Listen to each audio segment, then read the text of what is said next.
खाद की किल्लत पर अखिलेश का वार, किसानों पर लाठियां, सरकार हवा में। उत्तर प्रदेश में खाद की किल्लत से किसान बेहाल हैं और अब इस मुद्दे पर सपा अध्यक्ष अखिलेश यादव ने भाजपा सरकार को घेर लिया है। अखिलेश ने कहा कि भाजपा ने किसानों को झूठे सपने दिखाए, लेकिन आज किसान अपनी फसल के लिए यूरिया तक नहीं पा रहे हैं।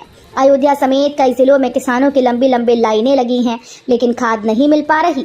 हालात इतने बिगड़े कि किसानों पर लाठियां तक चलाई जा रही हैं। अखिलेश बोले कि भाजपा सरकार किसानों को खाद तक उपलब्ध नहीं करा पा रही, कानून व्यवस्था संभाल नहीं पा रही और हवा में जी रही है। कुशीनगर में बनेगा सीएम कंपोजिट विद्यालय, प्राइमरी से 12वीं तक पढ़ाई एक ही जगह। कुशीनगर जिले के छात्रों के लिए बड़ी खुशखबरी है। यहां मुख्यमंत्री मॉडल कंपोजिट विद्यालय का निर्माण होने जा रहा है, जहां बच्चों को प्राइमरी से लेकर कक्षा 12वीं तक की पढ़ाई एक ही कैंपस में मिलेगी। राज्य सरकार ने इसके लिए 24.05 करोड़ रुपए की प्रशासकीय और वित्तीय स्वीकृति प्रदान कर दी। निर्माण कार्य के लिए पहली किश्त के रूप में 12.02 करोड़ रुपए जारी भी कर दिए गए हैं। गोरखपुर में शुरू हुई नई सुविधा, चैटबॉट से घर बैठे होगा चालान का ऑनलाइन भुगतान। गोरखपुर में वाहन स्वामियों के लिए परिवहन विभाग ने बड़ी सुविधा शुरू कर दी है। अब घर बैठे चालान का ऑनलाइन भुगतान किया जा सकेगा। परिवहन विभाग के चैटबॉट पर वाहन स्वामी अपने मोबाइल नंबर से जुड़ी जानकारी प्राप्त कर तुरंत चालान देख सकेंगे। इसके बाद बिना किसी देरी के ऑनलाइन पेमेंट किया जा सकेगा। इस व्यवस्था से लोगों को अतिरिक्त पेनाल्टी से राहत मिलेगी और समय भी बचेगा। मथुरा को मिली बड़ी सौगात, गडकरी ने 7 फ्लाईओवर, अंडरपास और आरओबी चौड़ीकरण को दी मंजूरी। मथुरा वासियों को ट्रैफिक जाम से जल्द ही राहत मिलने वाली है। आगरा दिल्ली हाईवे पर 7 रेलवे ओवरब्रिज का चौड़ीकरण और नए फ्लाईओवर व अंडरपास के निर्माण को मंजूरी मिल गई है। सांसद हेमा मालिनी के प्रस्ताव पर केंद्रीय सड़क परिवहन मंत्री नितिन गडकरी ने मुहर लगा दी। इन परियोजनाओं के पूरा होने से हाईवे पर जाम की समस्या काफी हद तक खत्म हो जाएगी। गंगा पर दौड़ेगा गंगोत्री क्रूज, काशी से चुनार और गाजीपुर तक पर्यटकों को कराएगा सैर। काशी में गंगा की लहरों पर अब गंगोत्री क्रूज सैलानियों को चुनार और गाजीपुर की सैर कराएगा। कोलकाता के बोस शिपयार्ड में बना ये 4 मंजिला स्वदेशी जलयान मेक इन इंडिया की भावना को साकार करता है। गंगोत्री क्रूज में 50 से अधिक पर्यटक एक साथ यात्रा कर सकेंगे। ये क्रूज सांस्कृतिक पर्यटन को बढ़ावा देने के साथ अतिथि देवो भव की परंपरा को भी मजबूत करेगा। खाद उपलब्धता पर सख्त हुई योगी सरकार, जमाखोरों पर कार्रवाई तेज। उत्तर प्रदेश में खाद की उपलब्धता को लेकर योगी सरकार ने सख्त रुख अपनाया है। मुख्यमंत्री योगी आदित्यनाथ ने किसानों से अपील की है कि वे जरूरत के अनुसार ही खाद लें और अनावश्यक भंडारण से बचें। उन्होंने अधिकारियों को नियमित निरीक्षण और किसानों से संवाद करने के निर्देश दिए हैं। मुख्यमंत्री ने कालाबाजारी और ओवर रेटिंग करने वालों को कड़ी चेतावनी दी। कानपुर को मिलेगी बड़ी सौगात, विश्वकर्मा पूजा के बाद शुरू होगा गंगा पुल और जरीब चौकी आरओबी का निर्माण। कानपुर वासियों के लिए खुशखबरी है। अगले महीने विश्वकर्मा पूजा के बाद गंगा पुल और जरीब चौकी रेलवे ओवरब्रिज का निर्माण शुरू हो जाएगा। सेतु निगम ने निर्माण कंपनीज का चयन कर रिपोर्ट शासन को भेज दी है। शासन की मंजूरी मिलते ही ठेकेदारों को कार्यादेश जारी कर दिया जाएगा। तय समय पर काम शुरू हुआ तो 2.5 साल में दोनों पुल यात्रियों के लिए तैयार हो जाएंगे। वाराणसी के 18 वार्ड में सीवर पेयजल डीपीआर अटकी, 4 लाख लोग संकट में। वाराणसी शहर के 18 वार्ड में सीवर और पेयजल की नई पाइपलाइन बिछाने की डिटेल प्रोजेक्ट रिपोर्ट समय पर शासन को न भेजे जाने से बड़ी लापरवाही सामने आई। जून में ये डीपीआर भेजी जानी थी, लेकिन अभी तक प्रक्रिया पूर्ण नहीं हुई। नतीजतन जर्जर लाइन से ही पानी की आपूर्ति जारी रहेगी। इससे लीकेज और कम प्रेशर की समस्या बनी रहेगी और कई बार गंदा पानी भी लोगों के घरों तक पहुंचेगा। रेलवे ट्रैक के बीच लगेगा 70 मीटर सोलर पैनल, बरेका ने बनाई हटाने की खास व्यवस्था। बनारस रेल इंजन कारखाना ग्रीन एनर्जी की दिशा में बड़ा कदम उठाने जा रहा है। ट्रैक के बीच 70 मीटर लंबा सोलर पैनल सिस्टम 2 महीने के भीतर लगाया जाएगा। इससे पहले भी बरेका ने देश का पहला रिमूवेबल सोलर पैनल सिस्टम स्थापित किया था। इस सोलर पैनल से बिजली उत्पादन होने पर बाहरी बिजली आपूर्ति की जरूरत कम होगी और रेलवे को बचत के साथ आत्मनिर्भरता मिलेगी। मुरादाबाद में 1 सितंबर से महंगी होगी जमीन, सर्कल रेट में 15 से 20% तक बढ़ोतरी। मुरादाबाद जिले में जमीन खरीदना अब और महंगा हो जाएगा। जिला प्रशासन ने सर्कल रेट की अंतिम सूची जारी कर दी, जिसमें 15 से 20% तक बढ़ोतरी की गई। नए सर्कल रेट 1 सितंबर से लागू होंगे। डीएम ने बताया कि 26 अगस्त तक लोग आपत्तियां दर्ज करा सकेंगे। बढ़ोतरी के बाद बुद्धि विहार की जमीन सिविल लाइंस और रामगंगा विहार आशियाना से भी महंगी हो जाएगी। अलीगढ़ में आज मनाया जाएगा हिंदू गौरव दिवस। कल्याण सिंह की चतुर्थ पुण्यतिथि पर पहुंचेंगे सीएम योगी। अलीगढ़ में आज पूर्व मुख्यमंत्री कल्याण सिंह की चतुर्थ पुण्यतिथि पर हिंदू गौरव दिवस मनाया जाएगा। ताला नगरी में होने वाले इस कार्यक्रम में मुख्यमंत्री योगी आदित्यनाथ समेत केंद्र और प्रदेश सरकार के कई मंत्री शामिल होंगे। मुख्यमंत्री योगी अपराह्न 1 बजे हेलीकॉप्टर से अलीगढ़ पहुंचेंगे और कार्यक्रम में सम्मिलित होने के बाद दोपहर 2:15 बजे प्रस्थान करेंगे। उनकी यात्रा को देखते हुए जिला प्रशासन ने और पुलिस ने सुरक्षा के पुख्ता इंतजाम किए हैं। यूपी में औद्योगिक प्रतिष्ठानों को मिली अनुमति, अब चला सकेंगे skill development centre. Uttar Pradesh में अब औद्योगिक प्रतिष्ठान स्किल डेवलपमेंट सेंटर चला सकेंगे। कानपुर पहुंचे व्यावसायिक शिक्षा और कौशल विकास विभाग के निदेशक अभिषेक सिंह ने बताया कि उद्योगों की जरूरत के अनुसार युवाओं को कुशल बनाने की दिशा में यह कदम उठाया गया है। उन्होंने राजकीय औद्योगिक प्रशिक्षण संस्थान पांडुनगर का निरीक्षण किया। वाराणसी टेंट सिटी मामला। वाराणसी में गंगा किनारे बसाई गई टेंट सिटी से जुड़ा जुर्माना अब तक जमा नहीं हो सका।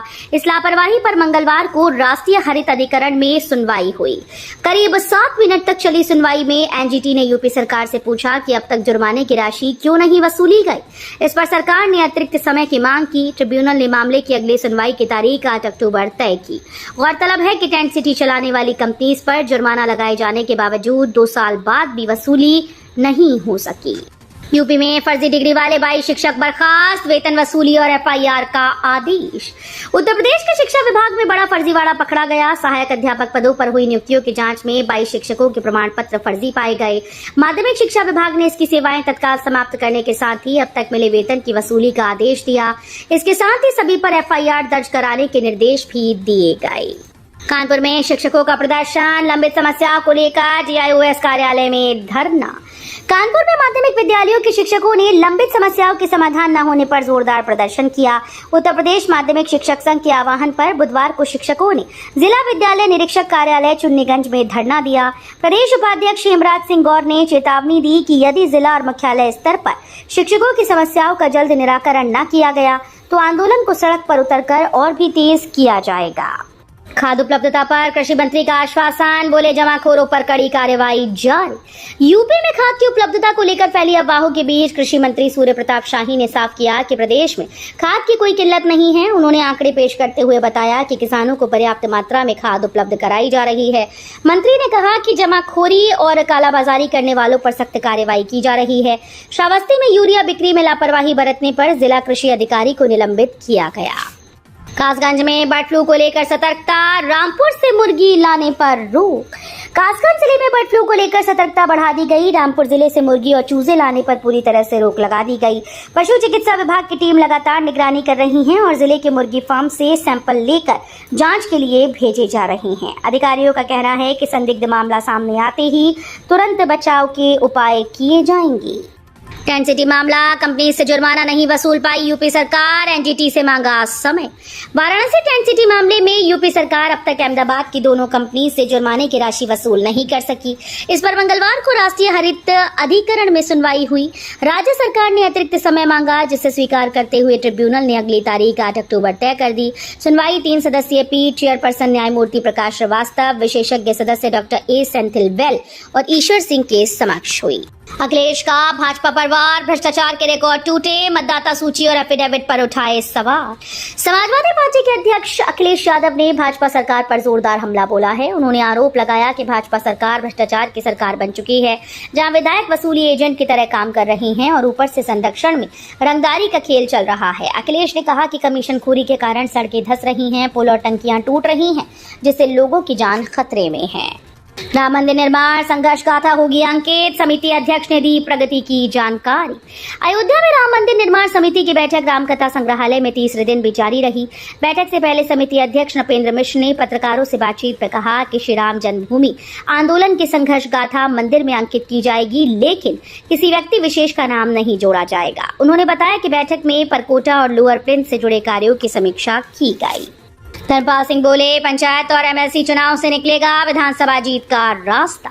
भाजपा प्रदेश महामंत्री धर्मपाल सिंह ने पार्टी पदाधिकारियों संग बैठक कर मिशन 2027 की रणनीति पर जोर दिया। उन्होंने कहा कि आगामी यूपी पंचायत और स्नातक एमएलसी चुनाव बेहद अहम है, क्योंकि इन्हीं के नतीजों से विधानसभा चुनाव की जीत का रास्ता निकलेगा। धर्मपाल सिंह ने क्षेत्र जिला आयोजन समिति, अनुसूचित मोर्चा और आईटी सेल के प्रतिनिधियों से कहा कि गिले शिकवे भुलाकर एकजुट होकर काम करें।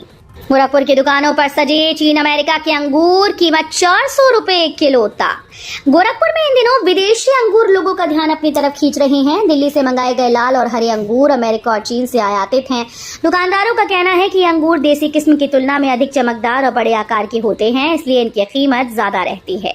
फल मंडी के व्यापारी विवेक सोनकर ने बताया कि 6 किलो की एक पेटी अंगूर की कीमत करीब 1600 रुपए है। मेरठ में नमो भारत रैपिड और मेट्रो जल्द दौड़ेगी मोदीपुरम तक, ग्रीन सिग्नल का इंतजार। मेरठ वासियों का इंतजार अब खत्म होने वाला है। नमो भारत रैपिड रेल और मेट्रो को एक साथ मोदीपुरम तक चलाने की तैयारी पूर्ण हो चुकी है। पहले योजना थी कि रैपिड और मेट्रो को शताब्दी नगर तक चलाया जाएगा, लेकिन अब इसे सीधे मोदीपुरम तक शुरू करने की तैयारी है। मेरठ साउथ से शताब्दी नगर तक फरवरी से ट्रायल रन हो रहा है, जबकि 27 जून से दिल्ली के सराय कालेखां से मोदीपुरम तक रैपिड का ट्रायल रन सफलतापूर्वक जारी है। पीलीभीत टाइगर रिजर्व में ड्रोन उड़ाना पड़ा महंगा, युवक पर 1 लाख जुर्माना। पीलीभीत टाइगर रिजर्व के कोर एरिया में ड्रोन उड़ाकर वीडियो बनाना एक युवक को भारी पड़ गया। डीएफओ ने सख्ती दिखाते हुए ड्रोन जब्त कर लिया और आरोपी पर 1 लाख रुपए का जुर्माना ठोका। दरअसल 2 दिन पहले ड्रोन से बनाया गया ये वीडियो सोशल मीडिया पर वायरल हुआ, जिसके बाद अधिकारी हरकत में आए। मामला टाइगर रिजर्व के माला रेंज का है, जहां माधो टांडा पीलीभीत जंगल मार्ग से अवैध रूप से प्रवेश कर ड्रोन उड़ाया गया था। यूपी में मौसम विभाग की चेतावनी, अगले 4 दिन झमाझम बारिश, उमस से मिलेगी राहत। राजधानी लखनऊ समेत पूरे उत्तर प्रदेश में मौसम ने करवट ली है। लखनऊ के कई इलाकों में झमाझम बारिश हुई, जिससे लोगों को उमस भरी गर्मी से राहत मिली। मौसम विभाग के मुताबिक अगले 4 से 5 दिन तक रुक रुक कर बारिश का सिलसिला जारी रहेगा। इस दौरान राजधानी का तापमान 30 से 33 डिग्री और न्यूनतम 25 से 27 डिग्री सेल्सियस रहने की संभावना है।